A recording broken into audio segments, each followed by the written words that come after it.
There will be no salvation from the debt fiasco we are encountering today. It's only getting worse as the days go on, never finding a solution.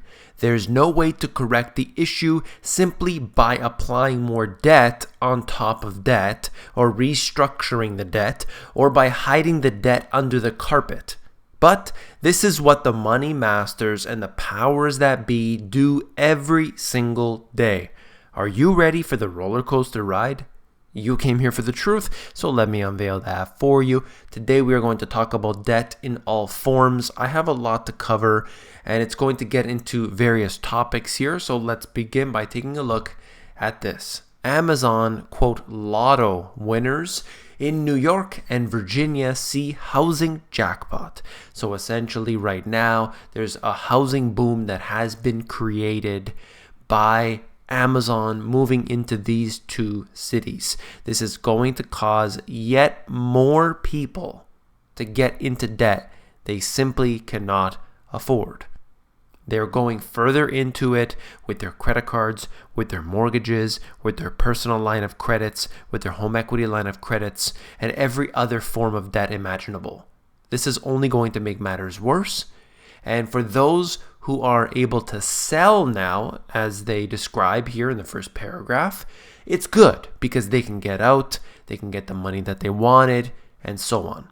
But for those who are going to overextend themselves as a result of this, it's not good news. I'm going to cover the mortgage rates in just a second, but I wanted to show you this. Home builder headaches. You can see these different corporations are not doing well. The stocks have been definitely underperforming throughout 2018, and of course, along with everything else, they had been punished in October. Now we look at Australia. Australian house prices could plunge 30% under a deep recession scenario, according to UBS. 30%. That would be unimaginable to the masses of Australians. Ask your friends in Australia if they think that a 30% crash in the housing prices is possible. And I would say 99% of people would probably suggest it is not a possibility and will never happen. Maybe 5%, maybe 10%, but no more than that. And of course, they're unwilling to bear any more than that. So in their head, they've created this number, this boundary, which protects them. Nothing will happen past this boundary. Don't worry, we're fine. Sure, we could take a 10% decline, but housing prices always go up. Therefore, everything is going to be just fine. Well, as this individual mentions right here, the risk of a credit crunch is real and rising. And I do agree with that. The rapidly deteriorating housing market is a signal of even tougher times ahead.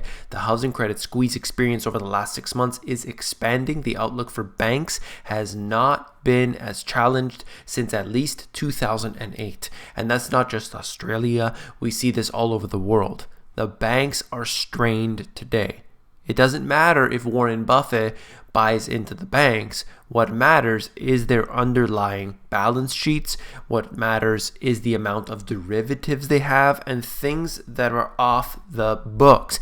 Every single level there, and add corporate debt on top of that, is looking absolutely terrible. Australia's housing slide has entered its second year as tighter lending restrictions limit the availability of credit and weigh on the market. If people can't be pushed further into debt, suddenly the market starts to collapse. How strong is a market if you constantly need people to go into more and more debt? I'm not talking about the fact that they're using mortgages. That's fine. Most people don't have $1 million on hand to buy a house. But when they're overextending themselves further and further and further, and the lending restrictions get tightened at such a minuscule level, and that still has such an impact, you know that you have a problem. Sydney and Melbourne, the hottest markets when prices were surging are now leading the declines. As always, look at what happened with FANG stocks. They led the way on the way up, and they lead the way on the way down, falling 7.4% in October from a year earlier and 4.7% respectively. I've been covering this for a little while. I'll move on. This was actually something I showed you a few months ago. It's looking at the numbers from August. I want to get new values actually on this as soon as I can. I will show that to you, but essentially Australian household debt to income ratios now stand at a massive 189%. That even exceeds Canada, and I was very surprised to see this. Congratulations, Australia. You have beat Canada in this regard. I salute you. This is incredible. 189%. There will be no salvation from this debt. It will, in fact, collapse this nation. What about this? We're looking at the 30-year fixed-rate mortgage average in the United States, and it is just a hair shy of 5%. That level is beginning to be danger territory. When I see the amount of debt that people have taken on with their homes, I know that they'll never be able to pay it back. If they can't pay it back, we see the delinquencies increase. We see how that affects all the derivative products that are underlying all of our mortgages, all of our credit cards, all of the student debt, all of the different forms of debt out there. They are all collateralized together. That's still happening. When they say that everything is just fine, they don't factor in derivatives. That's the insanity of it all. It's like, don't look there, don't look there. You don't even see the alternative news covering, and that really upsets me because all of this garbage is underlying the what you see out there. They're talking about revenues. They're talking about all of these things like PE ratios. And sure, you can look at that at one level, but come on, let's get to the real deal. Let's get to the truth. Why do we have to whitewash everything? Why do we have to look at earnings and estimates and all this garbage that comes out every quarter, and then you get the jobs numbers? Wow, the economy has got to be doing well. I mean, we added 100,000 new jobs and the estimate was 90,000. Therefore, everything is just fine.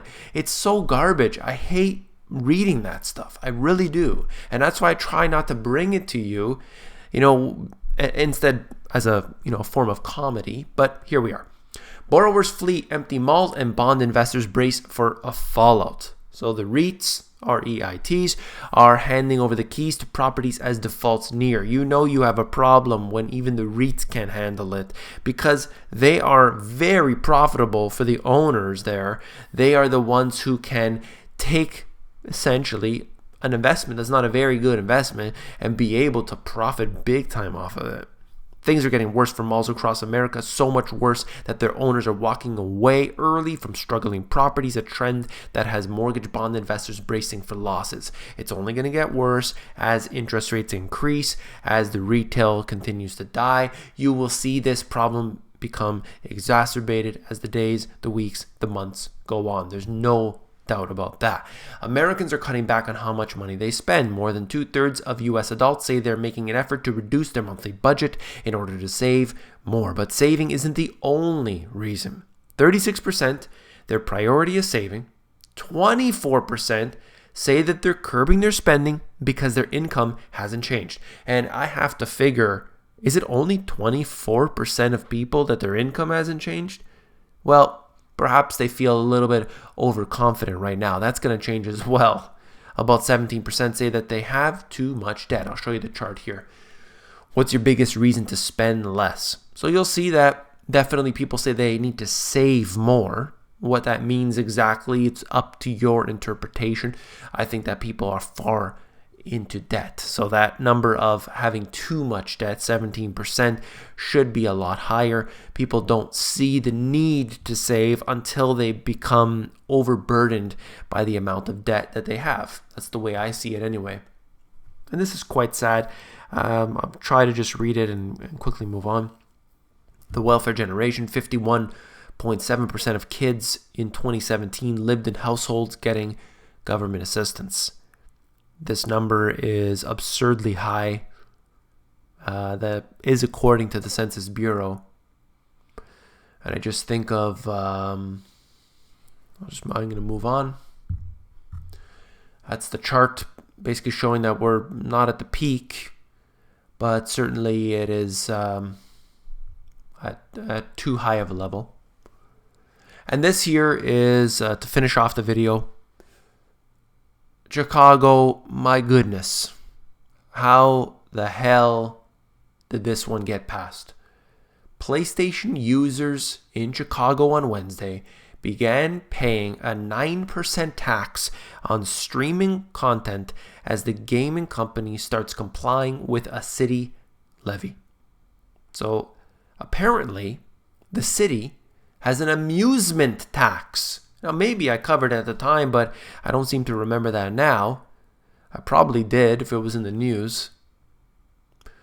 I don't even know what to say about this. More taxation. What do? People are playing video games. People are streaming things from the internet. What do we do with that? Okay, let's tax them. This is incredible. Taxation on top of taxation. Stop it with the taxation. It's not fixing the hole. You can't fix this with more taxation. You can't fix it by putting more debt on top of the debt. You cannot solve any of the problems that the government has, that the people have, by applying the resolutions that you've been doing. These things don't work. They never have, and they never will. You have to come up with something else. And I have an idea, but I don't think some people would be interested in hearing it, and I'm not a politician, so I'll end the video there.